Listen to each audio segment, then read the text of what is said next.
right? Exactly. That's pretty Exactly. dang funny. Yeah, I think that's going to go south. From my reading, it's going to go south. So Yeah. who knows? But you've got another career opportunity in front of you. You do know that it's called golf. Yeah. You've never seen me golf, that's for sure.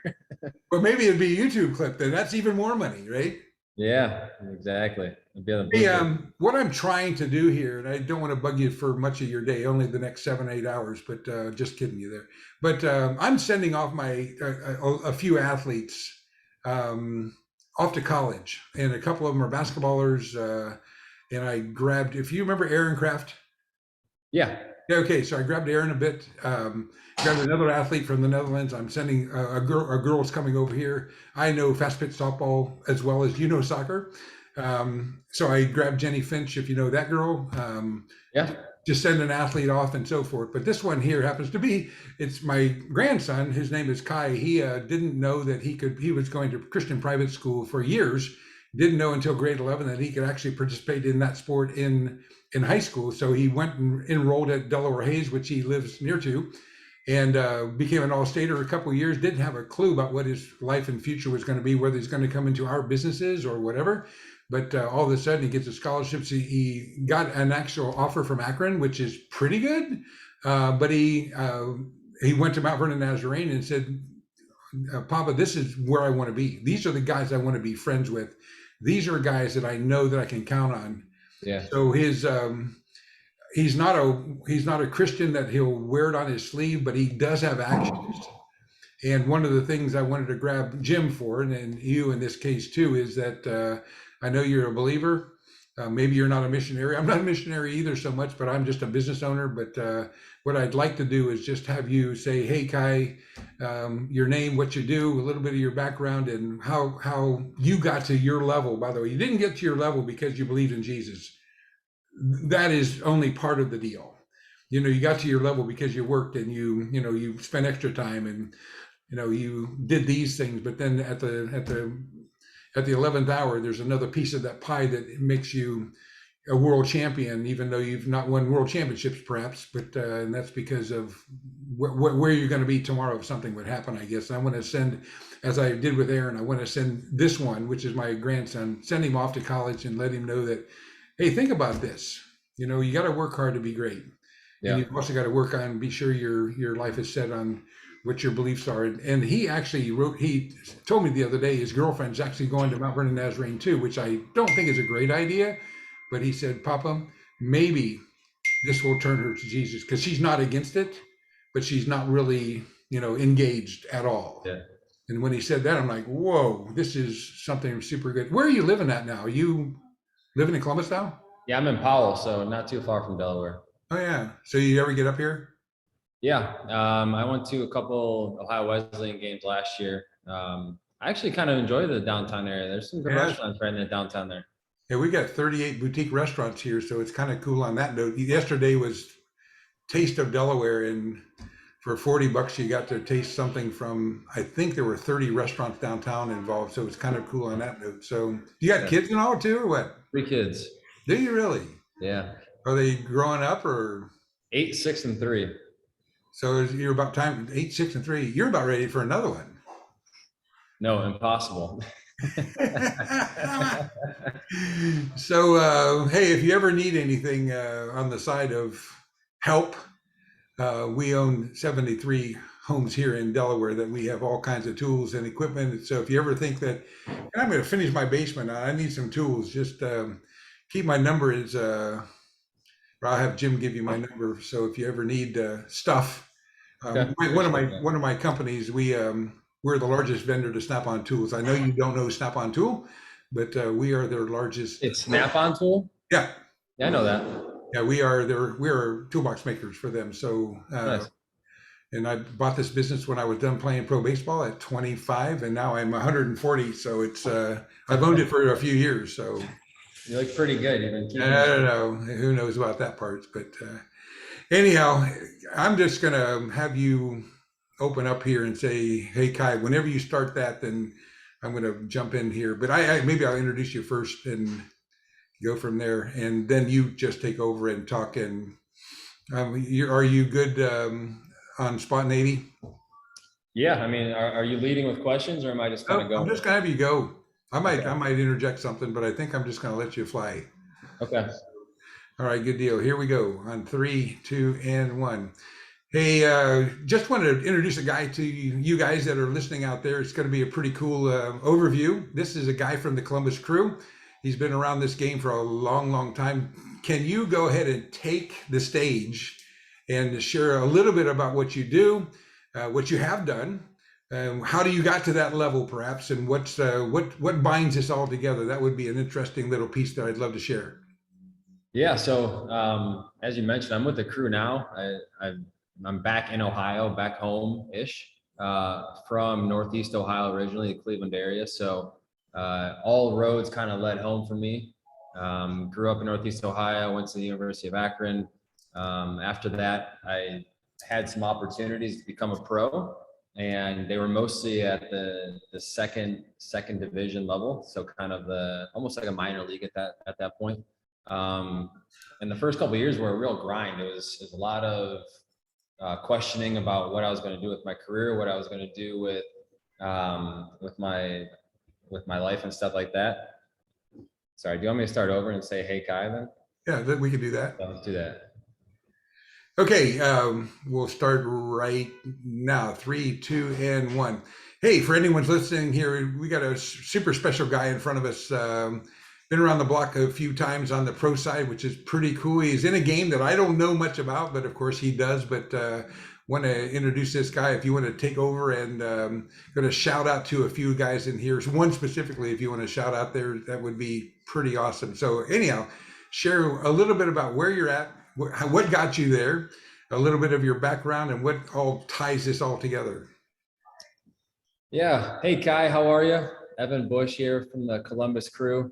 I'm a Ohio guy, 36 years old, and this is my second year with the Columbus Crew. And it's a special place for me because it's back close to home. I grew up in Northeast Ohio, went to Lake Catholic High School in Menard, went to the University of Akron. So I'm an Ohio guy through and through.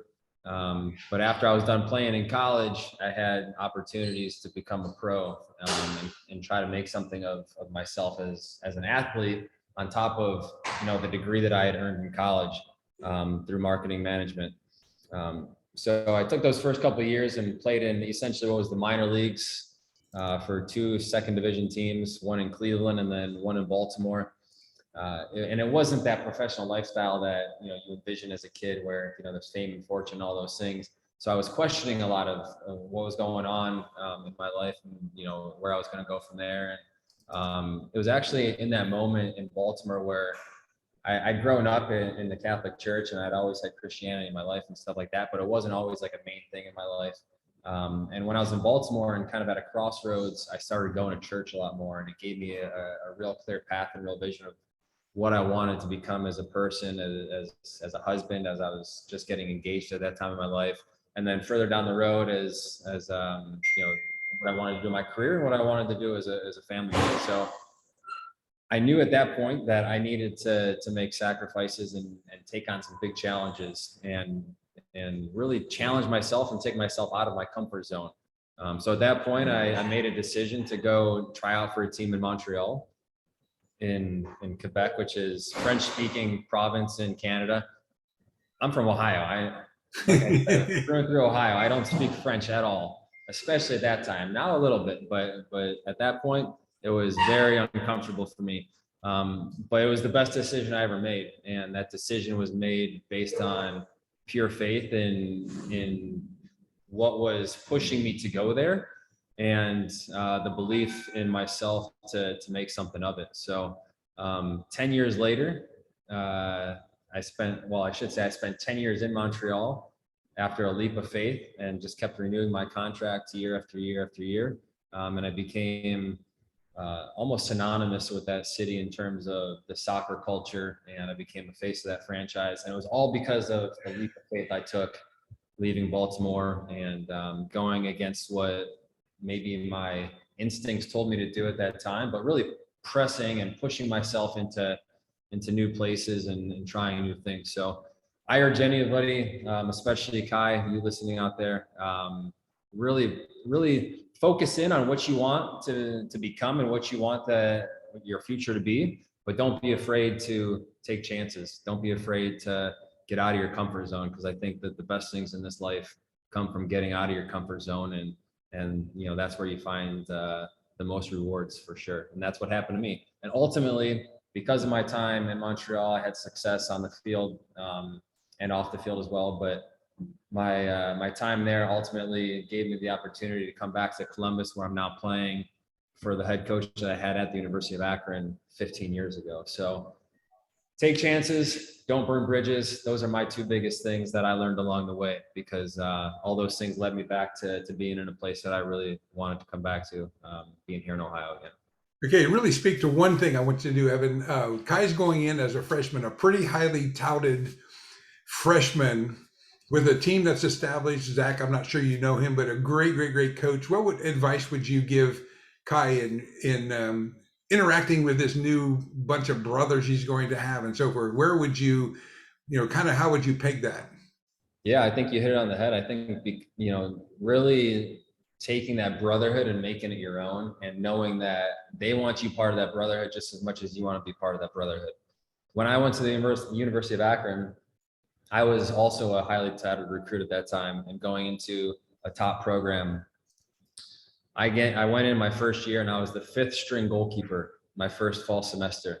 Whoa. And so, yeah, as you can imagine, a lot of things go through your head. Am I able to play at this level? Am I going to be accepted into the group when I'm not having a strong influence on the field every day?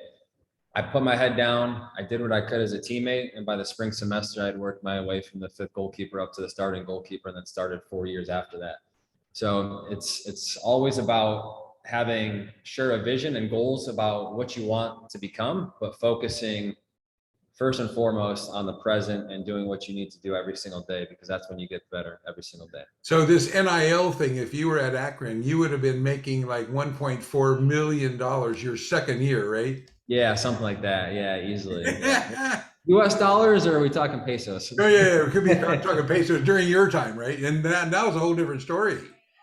So here you are in a top program, and they can pay NIL now. So can you imagine, you would have been making money before you were making money?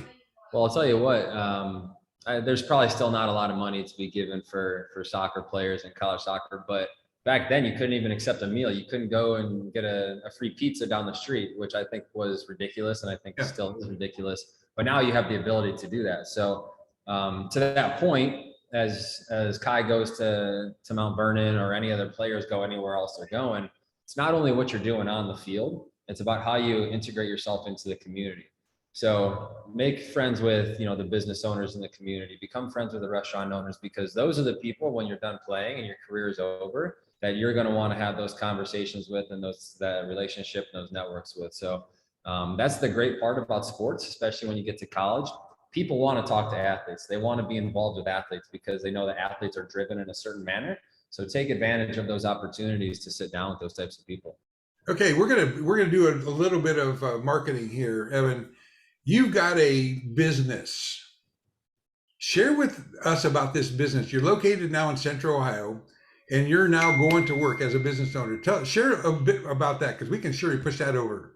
Yeah, so I actually just talked to Jim briefly before we started this conversation, and the company that I was working with that we started was called ProMentor.